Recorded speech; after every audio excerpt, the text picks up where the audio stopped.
Di sebuah desa terpencil yang terletak di kaki gunung, terdapat sebuah rumah tua yang sudah lama ditinggalkan. Rumah itu adalah warisan dari nenek moyang keluarga Santosa, sebuah keluarga yang dihormati di desa tersebut, tetapi juga dikenal dengan kisah kelam yang menyelimuti mereka. Konon, rumah itu dibangun dengan menggunakan kayu dari pohon-pohon sakral yang ada di sekitar gunung. Pohon-pohon tersebut dipercaya memiliki kekuatan gaib yang dapat memberikan keberuntungan atau malah membawa malapetaka. Bertahun-tahun setelah nenek moyang keluarga Santosa meninggal, rumah itu terbengkalai, dan tak ada satupun anggota keluarga yang berani menempatinya. Hingga suatu hari, Angga, cucu tertua keluarga Santosa, memutuskan untuk kembali ke desa dan menghidupkan rumah warisan itu. Angga, yang telah lama merantau ke kota, merasa bahwa sudah saatnya untuk membawa kejayaan keluarga mereka kembali. Tanpa mengetahui kisah gelap yang tersembunyi, Angga memasuki rumah tua tersebut. Malam pertama di rumah itu, ia merasa ada yang aneh. Suara-suara samar terdengar dari dalam rumah, seperti bisikan lembut yang mengucapkan namanya. Angga mengabaikannya, berpikir itu hanya suara angin yang menerpa dinding rumah yang rapuh. Namun, semakin malam, semakin banyak kejadian aneh yang terjadi. Pintu yang terkunci tiba-tiba terbuka, bayangan yang bergerak cepat di sudut mata, dan suara langkah kaki yang terdengar meskipun tidak ada orang lain di rumah itu. Angga mulai merasa tertekan, namun ia tetap bertahan, bertekad untuk menemukan jawabannya.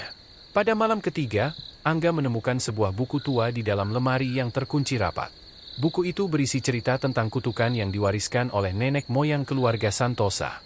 Ternyata, nenek moyang mereka telah melakukan perjanjian dengan kekuatan gaib untuk mendapatkan kemakmuran. Namun, perjanjian itu mengharuskan mereka memberikan korban dari setiap generasi keluarga Santosa. Buku itu menceritakan bagaimana setiap keturunan keluarga Santosa yang tinggal di rumah itu harus membayar harga yang sangat mahal untuk melanjutkan kekayaan dan kehormatan keluarga. Harga itu adalah nyawa seseorang yang memiliki darah Santosa. Jika kutukan itu tidak dipenuhi, maka kemalangan akan datang dan mengancam seluruh keluarga. Pada saat Angga membaca halaman terakhir buku itu, ia merasakan hawa dingin yang menyelimuti tubuhnya. Sesaat setelah itu, terdengar suara tawa mengerikan dari balik pintu. Ketika ia berbalik, ia melihat sosok bayangan gelap yang perlahan mendekatinya.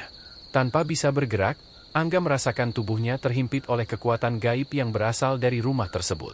Keesokan harinya, warga desa menemukan rumah itu terbuka lebar, namun Angga telah hilang tanpa jejak. Mereka hanya menemukan buku tua yang tergeletak di lantai, terbuka pada halaman terakhir yang mencatatkan nama Angga sebagai korban yang terakhir.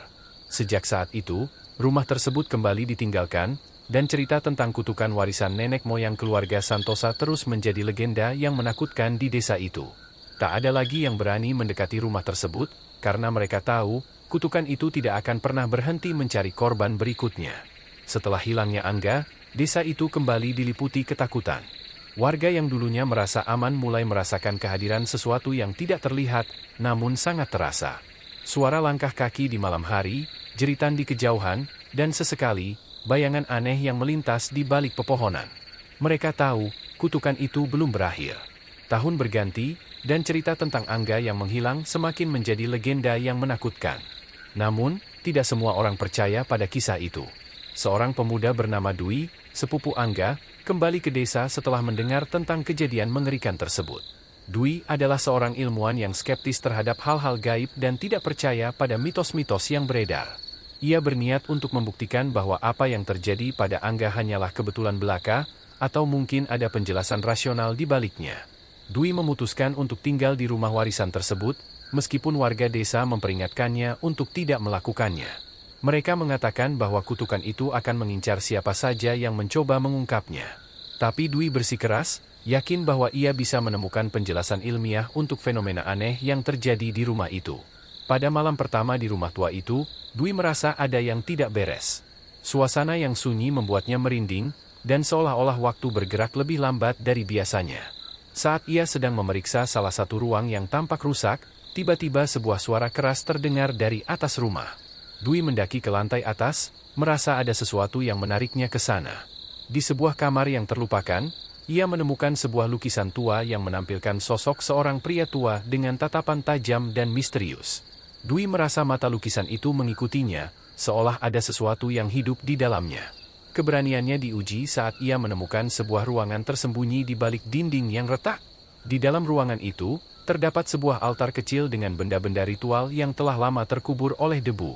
Dwi mulai memahami bahwa keluarga Santosa bukan hanya terlibat dalam perjanjian dengan kekuatan gaib, tetapi mereka juga terhubung dengan sesuatu yang lebih gelap, sesuatu yang tidak bisa dijelaskan dengan logika. Saat malam tiba, Dwi merasa semakin terperangkap dalam rumah itu.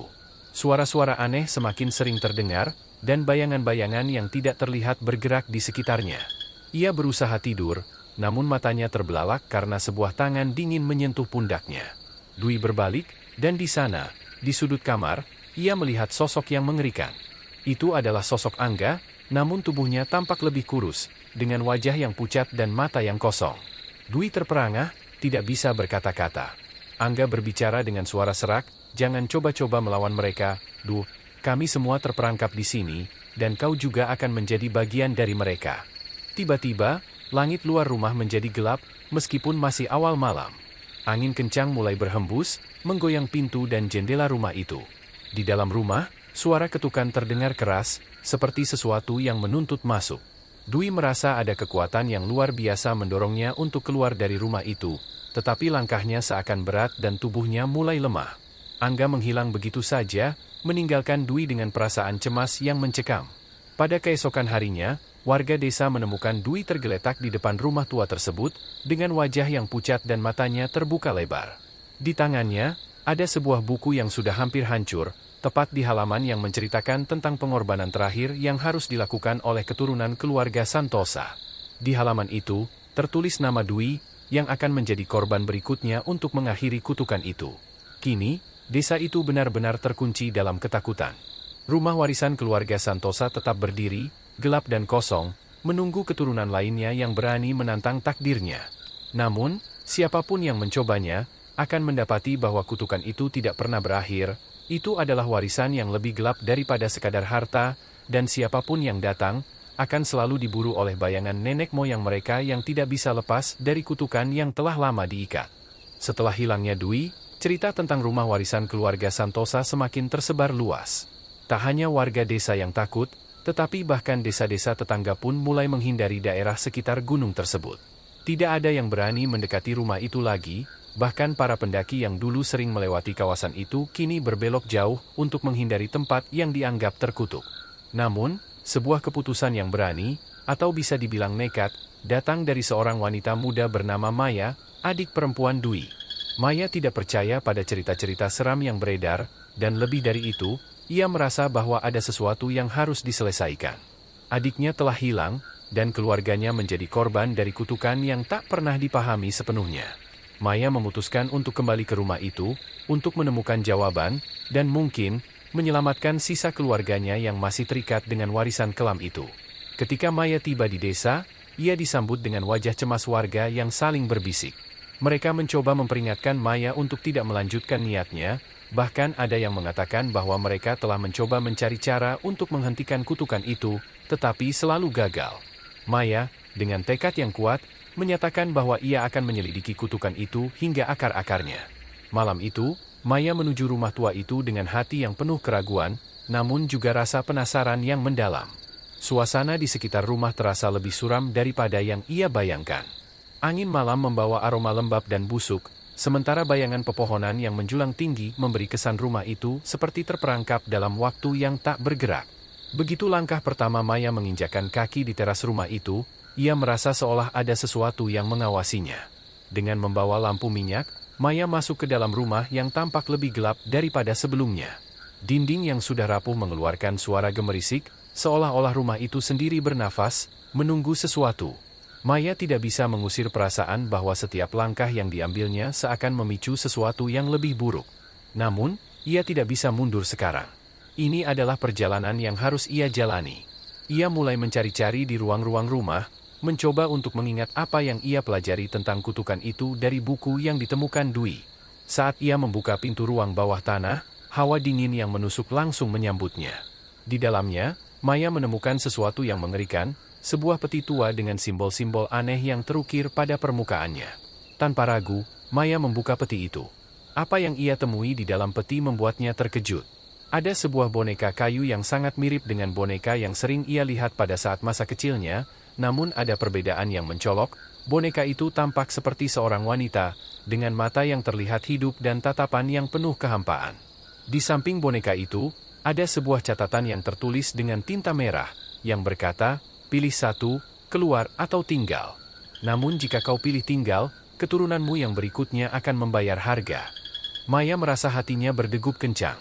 Ia menyadari bahwa rumah ini, dengan segala kekuatan gaibnya, tidak hanya menginginkan pengorbanan dari satu generasi, tetapi dari setiap keturunan yang ada dalam keluarga Santosa. Ketika ia berbalik, seketika ia merasa ada bayangan yang bergerak cepat di sudut matanya. Sosok itu muncul perlahan, seperti semacam makhluk yang terhimpun dari kegelapan, dengan wajah-wajah keluarga yang sudah lama hilang, wajah-wajah yang tersiksa oleh kutukan. Maya berteriak, tetapi suaranya teredam oleh suara tawa yang mengerikan. Tawa itu datang dari boneka kayu yang ia temukan di peti. Boneka itu kini terlihat lebih hidup, matanya bergerak, dan mulutnya yang terbuka perlahan mengeluarkan kata-kata. "Kami menunggumu," kata boneka itu dengan suara yang serak. "Kini, waktunya kau untuk membayar harga." Maya merasa tubuhnya seperti terikat, tidak bisa bergerak. Keadaan di sekelilingnya semakin menjadi kacau. Sosok-sosok bayangan dari nenek moyang keluarga Santosa semakin dekat, seolah mereka semua datang untuk menuntut pembayaran dari generasi berikutnya. Maya tahu, ia tidak bisa kabur lagi, kutukan ini telah mengikat dirinya sejak ia lahir. Hanya ada satu cara untuk menghentikan semuanya. Maya membuka buku tua yang ia temukan di ruang bawah tanah, dan menemukan sebuah ritual yang disebut ritual pembebasan. Ritual itu hanya bisa dilakukan jika darah keluarga Santosa mengalir di tangan orang yang berani melawan kutukan itu. Dengan gemetar, Maya mengambil pisau dari saku bajunya dan melukai telapak tangannya, membiarkan darahnya menetes di atas boneka kayu yang ada di depannya. Begitu darahnya menetes, ruangan itu mulai berguncang hebat, dan sosok-sosok nenek moyang keluarga Santosa berteriak keras, seolah mereka sedang merasakan rasa sakit yang tak terhingga. Namun, sebelum semuanya hancur, Maya mendengar suara Angga yang memanggilnya. Maya selamatkan diri sebelum semuanya terlambat. Tiba-tiba, sebuah cahaya terang menyinari ruangan itu, dan Maya merasa tubuhnya terangkat ke udara, seolah ia dibawa keluar dari kutukan itu.